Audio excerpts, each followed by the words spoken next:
Salam sejahtera bagi kita semua. Perkenalkan, saya Yosua Sinaga dengan NIM 1102164124 dan bersama rekan saya. Ya, perkenalkan nama saya Bram Sabatino dengan NIM 1102152217. Pada kesempatan kali ini, kami akan mempresentasikan tugas besar otomasi industri yang berjudul dengan lift 3 lantai. Pada dasarnya, lift adalah angkutan transportasi vertikal yang digunakan untuk mengangkut orang atau barang. Lift umumnya digunakan di gedung-gedung bertingkat tinggi, biasanya lebih dari 3 atau 4 lantai. Sensor yang digunakan pada lift kali ini adalah sensor berat. Sensor berat adalah suatu alat yang dapat mendeteksi berat dan kemudian diubah menjadi sinyal-sinyal listrik.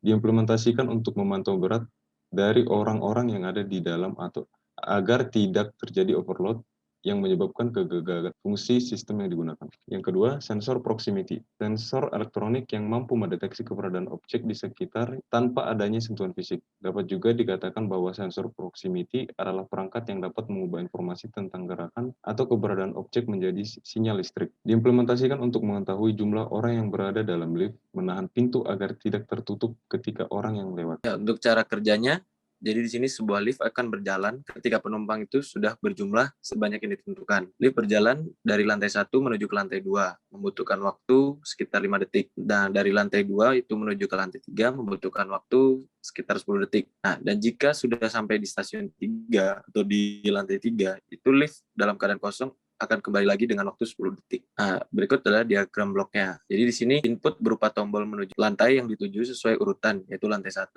lantai 2, dan lantai 3. Tombol lift jika ditekan akan diproses oleh sistem lift. Pada proses lift ialah semua perhitungan oleh sensor berat dan proximity. Outputnya menghasilkan lift yang telah sampai pada lantai yang dituju. Sedangkan feedbacknya ialah berupa lift akan diam jika tidak digunakan. Jika nanti tombol lift digunakan, lift berfungsi sebagai input yang dimasukkan. Berikut flowchart-nya. Jadi dimulai, lalu masuk ke lift ke dalam keadaan diam. Nah, ada input dari lantai tersebut. Jika menuju lantai yang diinginkan dan sesuai, maka akan menuju ke lantai yang dituju. Tapi apabila tidak, itu akan kembali lagi untuk ke lantai tertentu.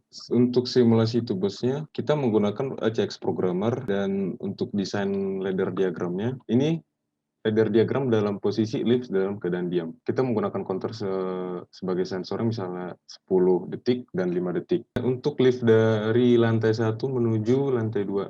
Jadi ketika tombol untuk menuju lantai 2 ditekan dari lantai 1 akan mengaktifkan. Jadi liftnya otomatis akan naik ke lantai yang ditujunya. Berikut juga lift menuju lantai 3. Dari lantai manapun menuju lantai ketiga. Misalnya dari lantai 1 dan lantai 2. Sekian presentasi dari tugas besar dari kelompok kami. Jika ada pernyataan yang salah dan ucapan kami yang salah, mohon maaf. Terima kasih atas perhatiannya. Salam sejahtera.